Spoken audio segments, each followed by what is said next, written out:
Wait, there we go, my man. There it Christian is. Velez. What is going on? You know, the whole arm raising thing is more than just my shtick. The whole arm raising thing is because it lifts up your energy, even if That's you're right. sitting down. It's good with your arms up. Aside from, All right. So you have a question for the Deej. Bring it on. I got a few questions. All right. Okay. So this is a good general question for anybody out there who's tuning in. So as a real estate agent, of course, a lot of people categorize us the same. Just people see agents as agents. I want to know, how can I make myself stick out differently? I mean, as far as, me personally, like, be different from any other agent. I need like a good selling point. Why work with Christian, work then instead of any other agent? A lot of us could say, the personality, connecting with people, but a lot of agents can do that. I feel like I need more of a shtick to like myself. You got your shticks, I need my shtick too. I don't know, like, will be something you recommend in order to find what works well for myself. Well, let's do this first. Listen, people hate to be sold, but they love to buy. And so they want, it's not what are you going to do to convince them to do business with you? They need to want to do business with you. And people like, people buy for 4 reasons. They buy because they like you, they trust you, they believe you, and then they'll have a desire to do business. But it starts with like. And so how quickly, I'm getting some feedback. Do you have your 2 speakers on or 3 speakers on?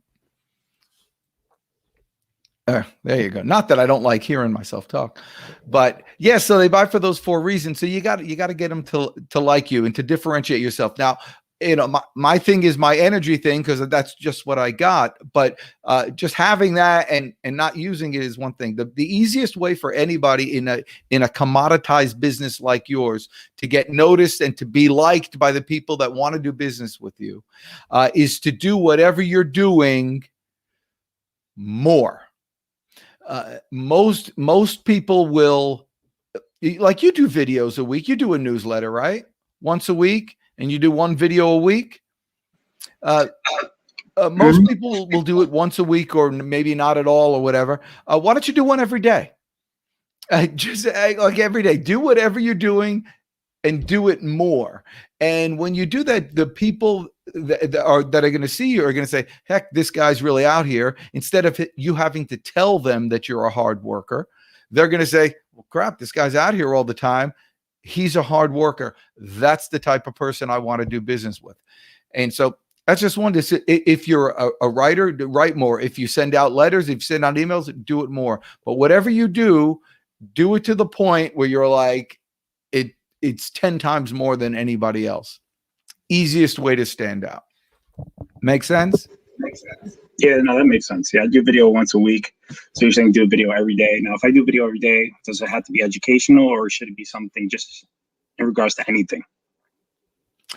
Yeah, it could be, it's always in your case, I would make it in regards to real estate.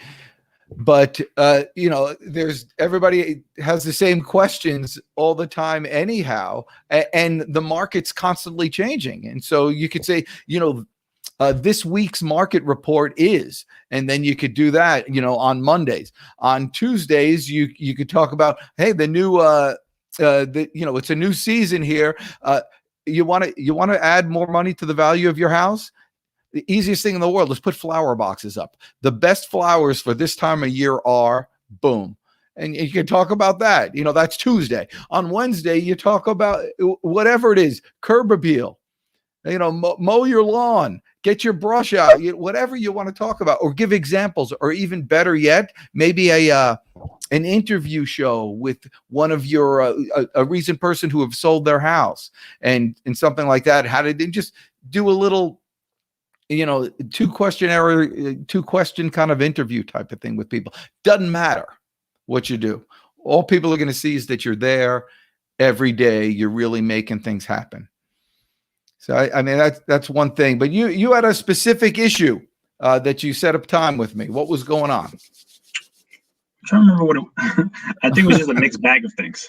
Okay. So I guess it's not really an issue. I mean, I've been doing pretty well for myself as far as getting referrals. People are seeing me through social media. I got one listing. I'm a new agent to anybody who's tuning in, so a lot of this stuff is, really new to me. So I'm sorry if I'm asking a lot of basic questions here on the show. So, but you listen, in sales, every day is your first day. Every hour is your first hour. I mean, it's brand new. Almost in between calls, you have to, reset yourself. It's like you ever see like a martial artist and they're fighting 5 people at once. But I asked him, how do you fight 5 people at once? And the guy says, listen, I don't fight 5 people at once.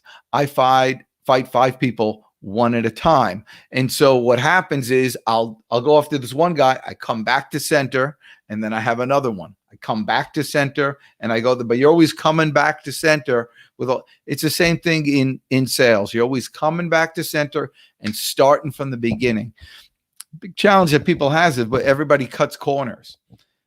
Even myself, sometimes you think, like when you go for a listing appointment, for a fact that they just want the highest price. Well, it may not be.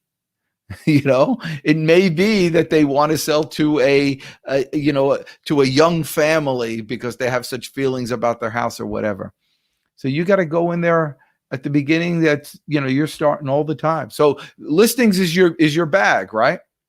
Yeah, that's my main focus. Believe it or not, I already got 3 buyers, and 2 of them already got accepted offers. So I'm working well with buyers, but I'm really trying to focus more on listings because that's really where the market, you have more control of the market. Well, so you're finding houses. How are you finding the houses for these people? Because everything's, everything's getting sold quickly. Nothing's for sale. So the funny thing with these 2 houses that they got accepted offers on, these houses were sitting on the market for a while. So not only did we find these houses, but we were able to get lower than asking price for these houses. So I was able to help them save money in addition to it being in the seller's market, which on paper sounds nuts. A lot of people will be asking me, how the heck can you get lower than asking price in the seller's market? The key for this was finding houses that have been sitting on the market for a while, negotiating and bringing the price down. So that's what worked for these 2 buyers. Were they listed? Mm-hmm. No, these, well, I was helping my buyer clients find these 2 listed properties that were on the market for a long time.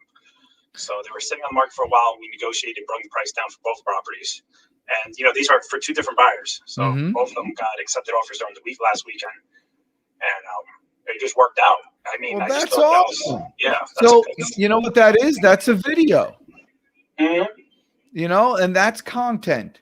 And that's how you differ. And, in this market right now, and I mean this sincerely, it's so easy now to do videos like we're doing right now live. It's lazy not to do it. You're cheating yourself not to do it. You don't want success badly enough if you don't do it. It's that easy. You can't lean back on those ideas of the past. I feel embarrassed to be on TV. Listen, nobody's watching. As many people as you think, nobody's watching. They don't care. They're worried about themselves.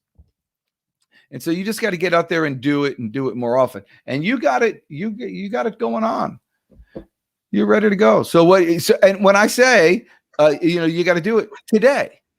Why don't you do a video today? In fact, this will be a video. This will be a video. Why don't you go ahead and tell? Let's say, pretend we're starting. Actually, you already told that story about the houses. So what could somebody do? Hey, Christian, by the way, you're muted for some reason. Okay. I was trying to prevent the echo. That's why. And echo prevention. What should somebody do if I just want to find out the value of my house? The problem is I don't want to sell my house because I got nowhere to move. Does it make sense for me to check out the value of my house? Best way is to get a professional like myself to come through your door, because you want me to evaluate the property and see how the condition is. Now, you can just go through any website like Zillow, Redfin, all these websites that tell you what your property's worth. But the problem is with those is they're not going to give you accurate numbers because they're giving you houses based within more than 5-mile radius. I'll base the evaluation on 1-mile radius within your home, and these homes will be concentrated within your neighborhood. In addition to that, you're getting an expert like myself checking the property, evaluating it correctly, and then you get a good market value. And then you get a correct price for your home. So you did everything great, except you didn't close me.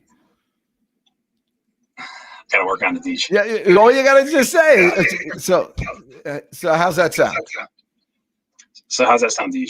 That sounds good. Let's set it up. Good. So I mean, that's I think that's Always so close with a question. Like I know I keep forgetting that. you what? Yeah, you Always got gotta to close with a question. All right. close with a question. It's real good. So how was your week? Productive. Yeah. This week actually started more cold calling. I've been procrastinating on it straight up. I found what's been motivating me, and the motivation came from rewarding myself after making the call. So I set a goal, how many calls I'm going to make through the day, and then during the afternoon, I spent my free time to reward myself, whatever it is I need to do. So far it's been working. I've been making the calls because of that. Now I'm just trying to see how to make cold calling more fun. I don't know if you have any advice. But I mean, it is fun talking to people and everything, but like sometimes, sitting at a desk all day, just like, going on the phone can get a little boring. I tried putting music on the side to give me some energy, but I don't know if there's any tips maybe you recommend to everybody else out there who makes cold calling on a daily basis to make it more entertaining. Well, you're in business for yourself, and you have control over your day. You have control over your calendar. When you say I got to make, sitting at your phone making cold calls all day, don't make cold calls all day. Do it from when you plan your time to do it. And so if you plan an hour for calls or 2 hours for calls, then just do that. You got to do it all the time to make it more fun. I don't get going. My voice doesn't get going until I make 20 dials. For whatever reason, once I get to 15 or 20, I'm in the zone. Then I don't care, and I'm having fun and all that stuff. At the beginning, I'm screwing up. I'm not making the right, the night tonality or cadence or whatever. But after you make a few calls, then it's just fun. But you got to muscle through those. So how you get started is don't plan on doing 100. If your goal is to do 100, you shorten your goal to 10. Okay. It's a lot easier to just do 10. But after you do 10, you're like, oh, now I'm feeling a little better. You'll do more. I hear a lot of people do different things. Some people, they just like to stand up. Some people, walk around outside with the headset on. Like me, myself, I don't mind sitting down. I blast music. That kind of helps. But it's just, that's kind of where I was just getting at. Like everyone has their own style to calling. I just didn't know. Well, I think your mind's in the wrong place. You see, if you're doing that to make yourself more comfortable, who are you thinking about? You're thinking about yourself. Myself. Yeah. And you're calling these people. You got to mute it because I'm getting back to you. You're calling these people because you're trying to get something from them. That's your mindset. And so you're trying to manipulate, change, and do all this stuff. Instead of that, you got to flip the whole thing around and just say, I'm here to give. You've got to, this mentality of giving is the biggest open secret out there. If you give enough value, enough massive amounts of value, well, I lost you, but I'll keep going. If you give enough massive amounts of value, it creates a hole in the universe that has to be filled in, and it will be filled in. And you don't know where it's going to come from. So in your cold calling, when you're doing it, don't think about what you're going to get. Call them, say, listen, I'm calling you here today to see if I can give you a valuation on your home so you can make better decisions on whether or not you want to move in the future. You'll just know what things going on. How's that sound? And you're giving them something. And if they don't want it, they're not rejecting you at all. They just don't want that. Okay, I don't want it. Very good. A cold call should be like a billboard. So you're driving your car and you see a billboard. Sometimes you want the tuna fish sandwich from Subway, and sometimes you don't want the tuna fish sandwich from Subway. But you're not rejecting those people in the store all day long. What you're saying is, I'm not hungry right now. And there's no problem for that. I'll bring you back on. I don't know if you heard that. Yeah, I heard that. I'll tell you that. Yeah, it was. Everything you say is magical. You know that. All righty. Well, that's all I got for you. If you got anything else, I'll answer right now. But it's Friday, and you know what that means? You got to put me on mute. How is it that I'm getting this? Are you doing it on your phone, or are you doing it on your computer? Straight up computer. I don't know what's going on with it, but I'll keep myself on mute. Well, so here's the thing: when you're talking with customers, do you talk on the computer too? No, straight up phone. You got a phone or a headset or what have you. Yeah, you just need a headset. Anyhow, so is tomorrow a big day for you guys? Or you're in New York? Are you allowed to get out, or is it still Muzzle Central over there? No, we're allowed to get out. In fact, I heard the news that we don't even need masks here anymore. I don't know if that's how true that holds, but that's what I heard. So That's so funny because I just get kicked out of my office because I won't wear the muzzle in the office. I wonder if they're going to change now, and come to the light side instead of living in the darkness. All right, Christian, I think you're awesome. Thanks so much. I'll see you on Tuesday. Yep, we'll talk. 0800. Talk to you later. Take it easy. Bye.